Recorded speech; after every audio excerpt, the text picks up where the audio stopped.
Josie and Ling were good friends. Ling was happy Josie was her neighbor. Josie was happy Ling lived nearby too. Josie and Ling couldn't wait for the school day to end. They planned a sleepover at Josie's house.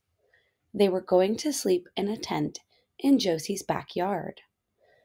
As the class was leaving, Mr. Cortez said, "Your weekend homework is to look at the nighttime sky and explain what you saw on Monday."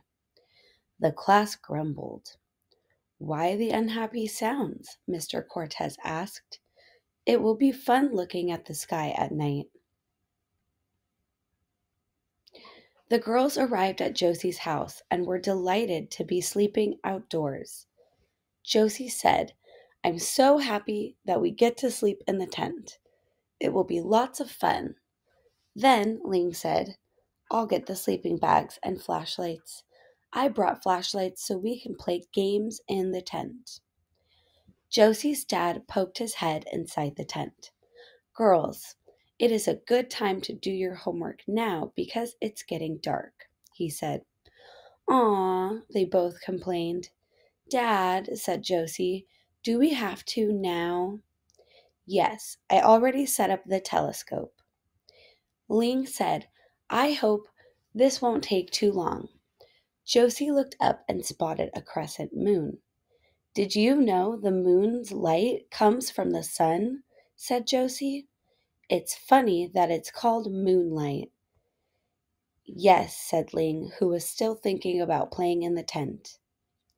Josie's dad smiled at the girls and said, "See the stars in the sky? Those points of bright light can form shapes." "You can see the Big Dipper," he said. "It's a group of stars that looks like a giant spoon in the sky." Josie's dad showed her how to look through the telescope. "Wow, that's more stars than I ever dreamed of. I never imagined there could be so many." It was Ling's turn to look. Ling cried out, "I see a bright light moving in the sky." "That's a shooting star," said Josie's dad. "This is fun," said Ling. "I really enjoy looking at the stars."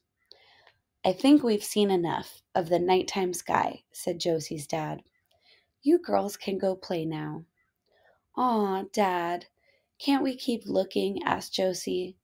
"This is really fun." "Yes," said Ling. "We have had an adventure already, and we haven't even played in the tent yet." "You're right, Ling," said Josie. "This has been one exciting night."